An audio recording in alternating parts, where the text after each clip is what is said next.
I was listening to a podcast and Amanda Decker was talking about how she put her psoriasis in remission with carnivore. And I decided right then, I'm going carnivore today. And I did. And that's been 13 months ago. And I am off all of my medications for the first time in 20 years. And it's not perfect, but it's way better than it was. Welcome to Meat Matters with Jenny Mitich, your go-to podcast for all things related to animal-based lifestyles and optimizing your metabolic health. Today, I have a very special guest, Barb Herrell. Barb was my roommate at Meatstock, and we became very close over the weekend. She has an amazing story of healing using a carnivore diet. She started carnivore in May of 2024, and she has just seen profound healing from a myriad of health concerns. If you end up liking this video, be sure to hit that subscribe button and the like icon. Both are free and easy ways to support this channel and help it to grow. But enough of me talking. Let's dive into this interview with Barb Herrell. Barb, thanks so much for joining me today. Thank you for having me. I'm really honored to be here. So I want you to tell me a little bit about your background and your medical history, because you've had a heck of a ride. You sent me your bio and I was reading through it and I was like, oh my gosh, wow. So background. So I was born into a military family and moved from Alaska to Florida when I was very young. So I grew up in Tampa. And then moved to Knoxville, Tennessee many, many years ago to go to college. So yeah, I'm here. My husband is a Knoxville native. We've been married 35 years and we've got 2 grown kids. No human grandchildren yet, but so my husband and I live with our 3 precocious felines who are a lot, and they are eavesdropping here. So if one of them jumps on me in the middle of this, well, it could happen. Just warning you. As far as health history goes, it probably started when I was really young. I had all kinds of strange rashes and ear infections, and I was on way too many antibiotics. But I always thought of myself as pretty healthy. Growing up, my family ate the standard American diet. My dad had high cholesterol, so my stepmother put him on the low-fat diet, which wasn't very tasty. I remember like the worst thing was skim milk. And so my dad would go to the commissary once a month, buy all the groceries, freeze it. And so frozen skim milk separates. It is so nasty. Just not recommended for anybody. So that was kind of food growing up. Never really thought about it. Fast forward in my early 30s, I started having some health issues. I had a bone density score at a company health fair. And I had the bones of a 65-year-old at 32. And that was kind of a wake-up call for me. I was like, oh, geez, that is not good. I had always struggled with my weight, not been severely overweight, but just 20, 30 pounds that I didn't need. And so I decided to try to do something about that. But doing something about that was always hard. I mean, I've been on every diet known to man, like so many people. I mean, I did all the things. Weight Watchers, LA Weight Loss, Slim Fast, juicing. I tried veganism. I mean, pretty much everything. And nothing really worked long term. I guess LA Weight Loss maybe taught me a little bit that I wasn't eating enough protein, but not really. So anyway, fast forward even a couple years past my early 30s, and I started breaking out in psoriasis on my scalp. I mean, it was really yucky. And I remember my kids used to call it the cooties. Like, oh, Mom, you got cooties. And it would snow all over my shoulders. It was really gross. So I went to the dermatologist and they gave me a bunch of tar shampoo and, that kind of thing, and just said, yeah, you're just going to have to deal with it. So a couple years later, I started having some pain in my foot. And my foot started swelling. So my chiropractor x-rayed it and said, oh, you've got an old stress fracture. So let's put you in a boot. So he put me in a boot, and that didn't help. And my foot started swelling even worse.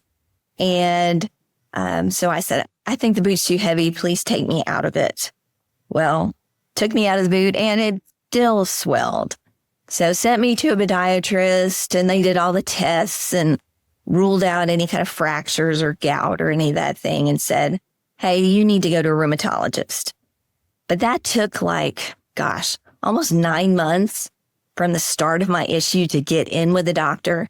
And by the time I went, I was actually crawling up the steps in my house. My feet were swollen, my hands were swollen, my knees were swollen. So when I went to the rheumatologist, he pretty much said, hey, you've got psoriatic arthritis. And psoriatic arthritis is similar to rheumatoid, except that not only do your joints swell, but any places where the tendons and ligaments attached to the bone also swell, just for more fun. So it's kind of like rheumatoid plus psoriasis and fun all together. So he put me on a biologic drug, and I was immediately felt better. And I came back and I was like, this is great. And he said, well, do you know that you're still swollen? And I was like, well, I feel so much better.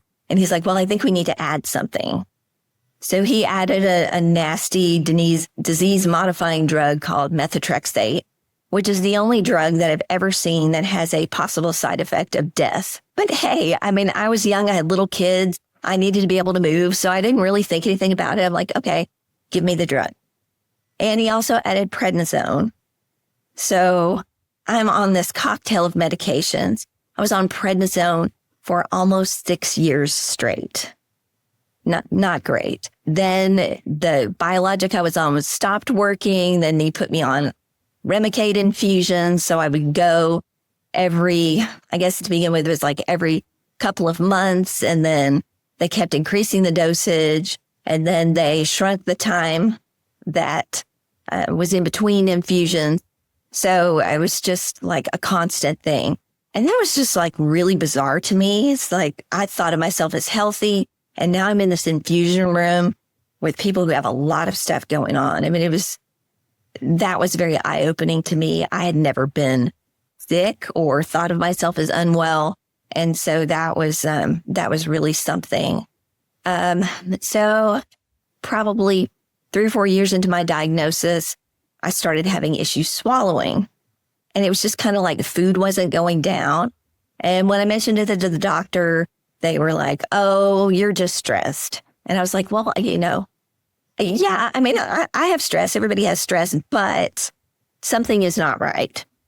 So I kept bugging them about it. And they sent me, my doctor referred me to a GI doctor.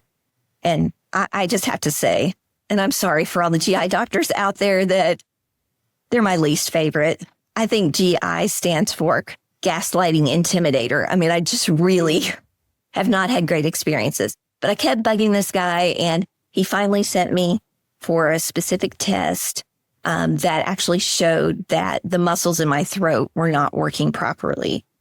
The flap that was supposed to push food down wasn't working, and I was thrilled. I was so happy because I'm not crazy. I'm not making this up. But the person doing the test said, well, that's not normal. But I was too happy to have found a reason for that.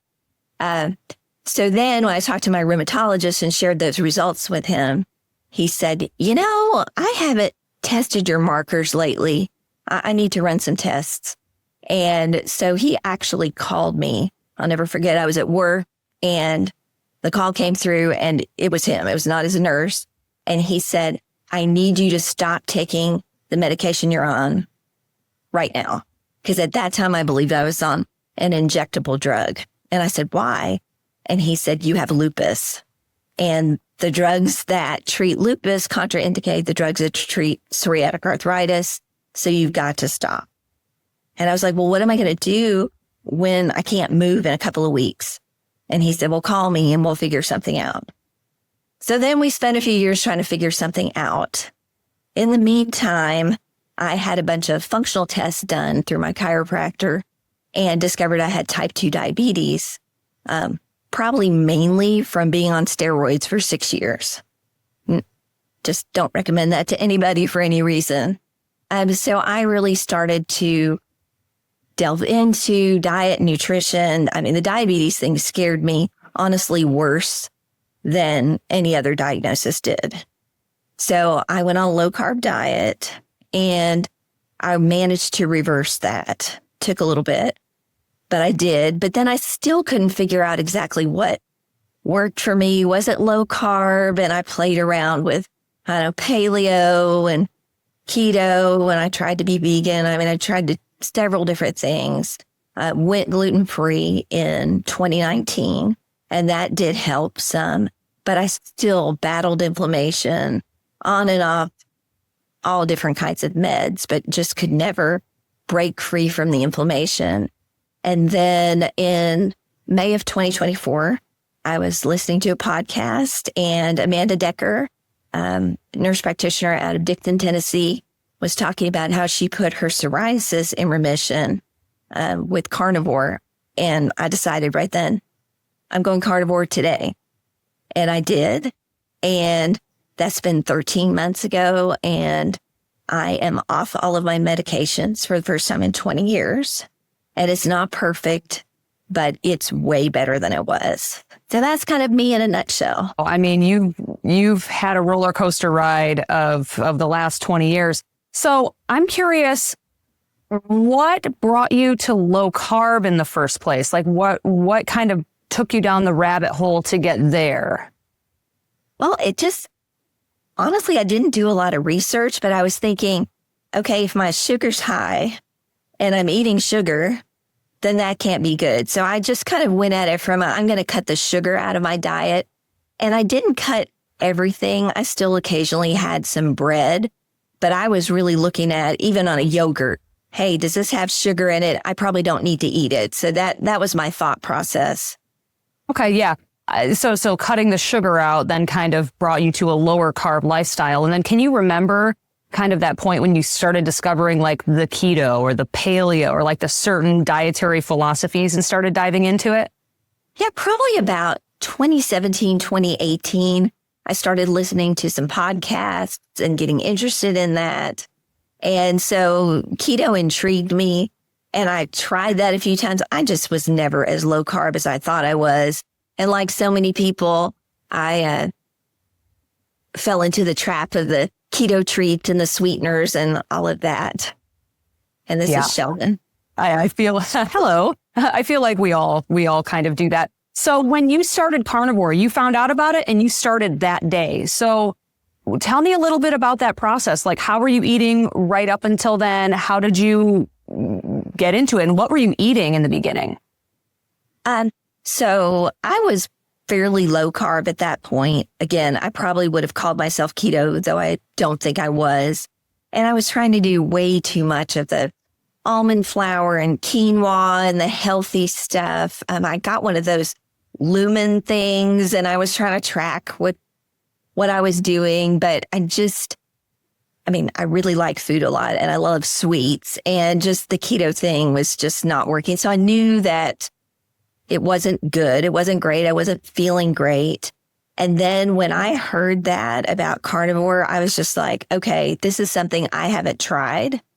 I'm going to do it. And I remember I was actually driving when I heard that podcast, and I had an appointment. And so I left the appointment and went to Costco and bought a bunch of Chomps beef sticks. And I was kind of looking up, okay, are there carnivore podcasts? And I came across one. I think Raina was interviewing Sean Baker, and I listened to that. So yeah, the beginning of it, I was kind of fumbling around. Oh, okay, what's carnivore? What's not? Oh, I can eat eggs. Oh, I can eat hamburgers. Oh, I can eat pork rinds. Yeah, I can eat cheese. I like that. So it was kind of a scramble. And then the more I listened and learned, then I kind of figured out, oh, okay, this is probably how I need to go about things and not do so many pork rinds and cheese. Yeah. So the first 30 days for you was probably just kind of like fumbling around, figuring it all out. And then as it went on, like, what does your carnivore diet look like today? Do mainly eggs and beef. I do a little bit of pork, but I'm discovering that's not reacting well with me. I love dairy, but it does not love me. And every time I decide that, I think it's going to be okay if I add some dairy back, it's not okay. I season with salt. I don't do well with spices at all. Every time if I go out and, something's not supposed to be seasoned, I can tell when it is, and my body lets me know when it is. But yeah, but it was really interesting. That first even couple of weeks that I went carnivore, I felt better immediately. And I don't know if it was because I was already low carb. I didn't really have that huge energy dip that some people go through. It was like my body adapted pretty quickly. I had a little bit of digestive upset, but not bad. And it was like, wow, this is what I'm going to do. I mean, I think, no keto flu, nothing like that. Just a little bit of stomach distress, and that was it. That was it. Nice. Very lucky. So, you have autoimmune. I also have autoimmune, just different with Hashimoto's. And I love the dairy too, but I just can't have it because it makes me feel like crap. I try once in a blue moon and I always regret it, but it's hard. Dairy is so good. It is so good. This episode of Meat Matters is sponsored by Element Electrolytes. I've been using Element since the beginning of my carnivore lifestyle. I use the raw unflavored packets, and each packet has 1,000 milligrams of sodium, 200 milligrams of potassium, and 60 milligrams of magnesium. I recommend drinking one packet of the raw unflavored electrolytes in 16 to 24 ounces of water first thing in the morning when you're beginning a low carb lifestyle such as carnivore, because electrolytes can help to mitigate the worst of your keto flu symptoms. And then you can have a few more packets throughout the day if needed. For me, at over 2 years on carnivore, I still use these raw unflavored packets several times per week, and in the summertime, I'm using them a lot more because I do a lot of exercise outdoors, a lot of work outdoors, and I want to stay hydrated. They recently released some delicious sparkling water, so if you wanted something that had a flavor to it, these are the way to go. Both the raw unflavored packets and their sparkling waters are completely free of maltodextrin and are excellent choices on a carnivore or low carb lifestyle. Right now, Element is offering my listeners a free sample pack with any order. So you can go to the link in the show notes. It's drinkelement.com/meatmatters. That's DRINKLMNT.com/meatmatters and get your free sample pack with any order today. For the lupus, do you feel, and the arthritis, do you feel like, would you consider yourself in remission or still healing? I'm still healing. I had a setback due to a tetanus shot back last summer that kind of sent me into a flare. So I am, I still have some inflammation, but it's way better than it was. And to me, I'm thinking I've only been doing this 13 months and I have so many years of really nasty medications to overcome for one thing, plus the illness. What is going to look like in another year? I'm very curious to see, how is it going to continue to improve? So I had a lot of hope for that. But also, I'm not naive to think that, oh gosh, carnivore is the magic bullet that's going to cure everything. I would love for it to. And if there is a magic bullet that will cure everything, I would love for somebody to let me know what it is. And I'm there. But yeah, I think it's a process and I just feel so much better than I ever have in the past 25 years. That's amazing. Going from not being able to walk basically without these medications to not being on any of the medications. And I saw you at Meat Stock. You were on your feet. This woman didn't sleep really at all. She was on her feet. She was working. She was amazing, always in a great mood. And she didn't have any limp or anything like that. You wouldn't have been able to tell just by looking at you that you had this past issue. That's amazing just through food. Yeah, it really is amazing. And my doctor is like, kind of, what are you doing? And, he asked me some questions initially, and now he's just kind of like, okay. So he doesn't say anything bad about it, but I think, he thinks I'm pretty weird for doing it, but he can't dismiss that I'm doing so much better. Yeah, I wonder if maybe you're going to be one of the example patients that turns your doctor to like, okay, maybe nutrition is more of a thing. Because that's what happened with like Dr. Eric Westman. He had a few patients that did keto and changed his whole life because then he started going down the rabbit hole, Yes. Yeah, that would be nice. I don't know. He's really close to retirement. But yeah, I would love that because, gosh, people need to have hope. They don't need to be told, hey, you're just going to be on these medications for the rest of your life, which is basically what I was told. And also told, hey, you may end up in a wheelchair. It's like, that's really hard. And, most people are going to agree with whatever their doctor says and go, oh gosh, this is what he told me. And then it's a self-fulfilling prophecy. I just really think people need to know there are other things you can do, definitely. And you've actually taken your experience and turned this into a way to help other people. Can you talk a little bit about your coaching practice? Like how and when did you decide to get into coaching? So I had a corporate career of over 30 years. I was with one company for 29 years and really loved it. But my passion was for health. The more I got into health and researching stuff, I was really interested in it. So I guess in 2023, I decided to take a health coaching course, and I wasn't really sure what I was going to do with it. So I was taking it at night and working during the day. And so I was working during the day and taking the health coaching course at night. And it was a pretty rigorous course, and it allowed me to sit for the national boards. And that's a fairly intense process. And you have to have so many coaching hours and videoed practicums and all of that. And then the exam itself is pretty rigorous. So I took that and passed the exam. So I'm a national board certified health and wellness coach. But then I still wasn't sure, what am I going to do? And then really through that course and doing the practicums where I had to be a coach and also the client, what I heard myself say as a client really surprised me. And I realized that what I was doing, I was not living in alignment with my purpose. And I had always thought that I would work till I was dead, honestly. I never really thought about retiring, but I decided that I would leave my corporate career and try to pursue something with health coaching. So I retired last year and then took a few months off. And once I started Carnivore, that got me interested in additional nutrition certification. So I was already certified in functional nutrition. So I added Carnivore Keto and protein sparing modified fast coaching certification. And so there was a whole bunch of legal stuff and all the fun stuff of setting up a business, but I've just launched my business, Encouraging Wellness, LLC.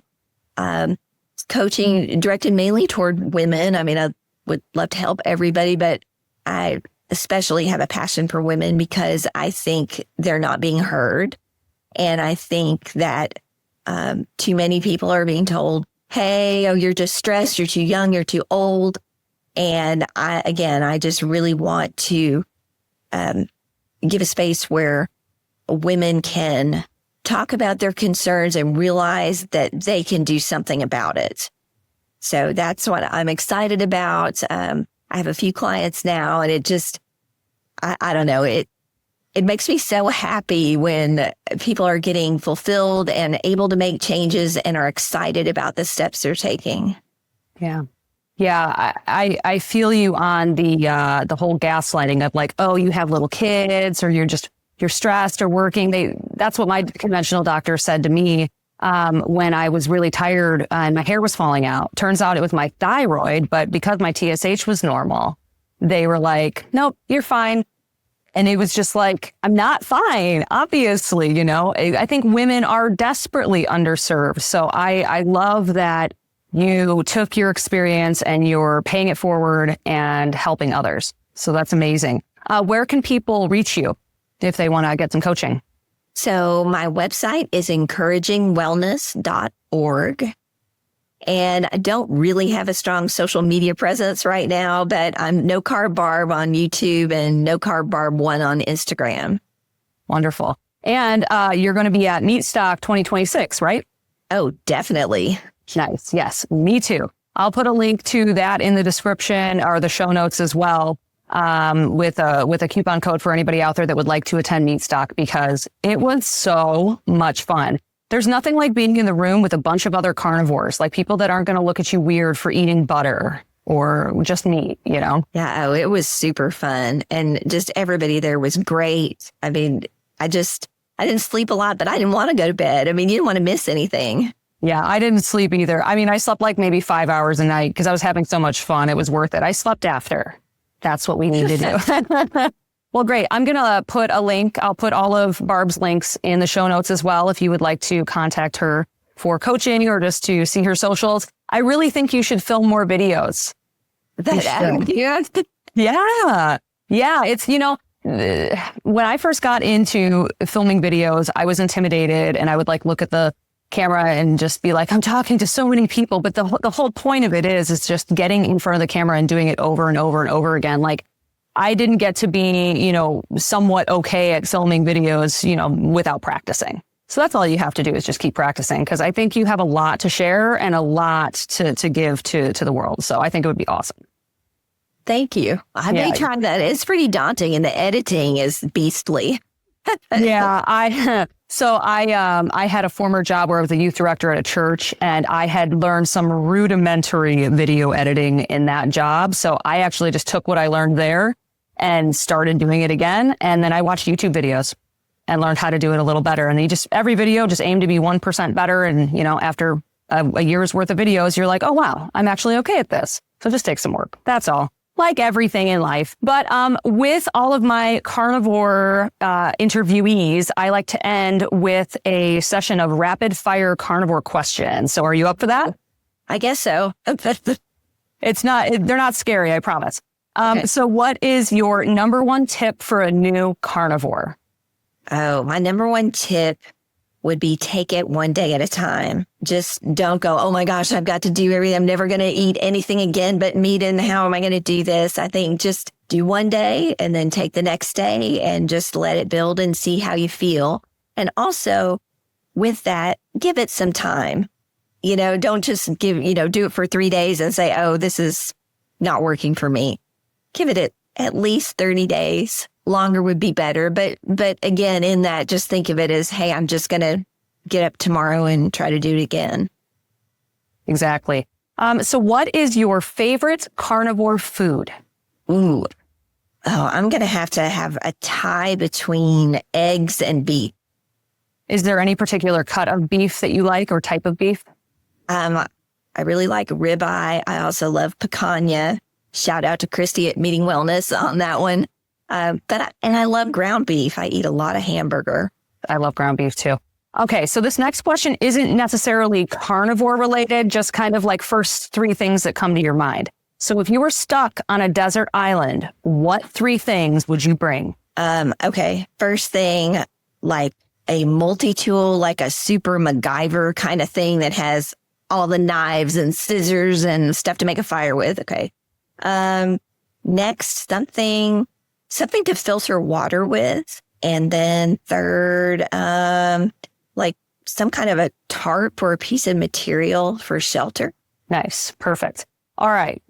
What is the most common mistake that new carnivores make? I think making it too complicated. I actually know of somebody who immediately ordered all kinds of strange organ meats and did all kinds of stuff. I mean, the more complicated you make it, the more expensive it is and the harder it is to follow. Yeah. Okay. So I've encountered a weight loss stall on carnivore. What would your advice be to get the scale moving again? Gosh, well, that would depend on you or the person that it was. One thing I would say, though, working with clients is that you need to know where you are. And I know people hate to track, and I'm not even talking about tracking necessarily a calorie or whatever, but if you can log or write down your food and how you felt when you ate it, that would go a long way. And also kind of as far as tracking, and I know the dreaded word calories or whatever, most women especially are under eating. So, I mean, I think that you could get some information from that. Hey, am I not eating enough? Could be eating too much, but I think you kind of need to know where you are and then decide what strategy would work best to help you kind of break a stall. I would say do something different though. I mean, just like anything, if you're just doing the same thing every day and you're getting the same results, change something. But what that something is would depend on the person. Do you think, how long would you want a person to implement that change before moving on to something different? Say, give it a week or two at least. But again, track how you feel. And, if you start doing something and it makes you feel like trash, then I would say, okay, maybe you shouldn't keep doing that for 2 weeks. I mean, you know what your body's saying. Yeah, completely. So knowing what you know now, what would you do differently if you were starting Carnivore today? I think that I would join a community initially, because it took me a few months to figure out that there were communities. And although I was listening to lots of podcasts and watching videos, and that was good, there's nothing like having other people around you to talk to that are going through the same things, facing the same challenges, having their families call them weirdos, all that stuff. So I wish I had done that to begin with. Yeah, communities are super, super important. All right, final question. If you were able to go back and give one piece of advice to the 20-year-old version of yourself, what would that be? I think I would say that Superwoman is a myth. And, don't take things too seriously and enjoy the moment. Always trying to reach the next thing.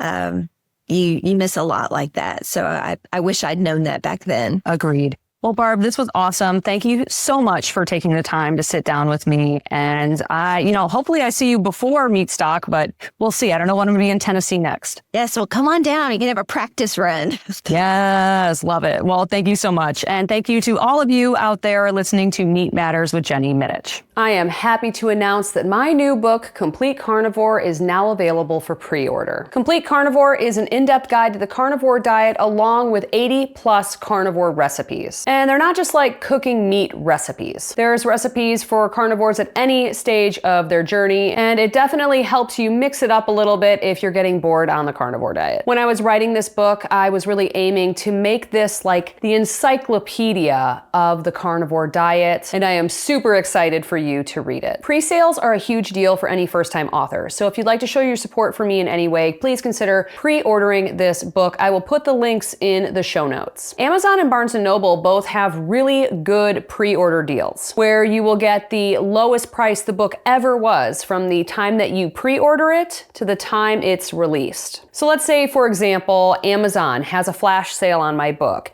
and you've already pre-ordered it, but then it goes down in price to like $20. Well, on release day, you will pay that $20 lowest price because you had already pre-ordered the book. Also, the book typically ships on release day, so you get it right away. Let's get this book onto every bookstore shelf in America and share the healing power of the carnivore diet with the world. Pre-order links are in the show notes, and I thank you so much for your support. I really appreciate it.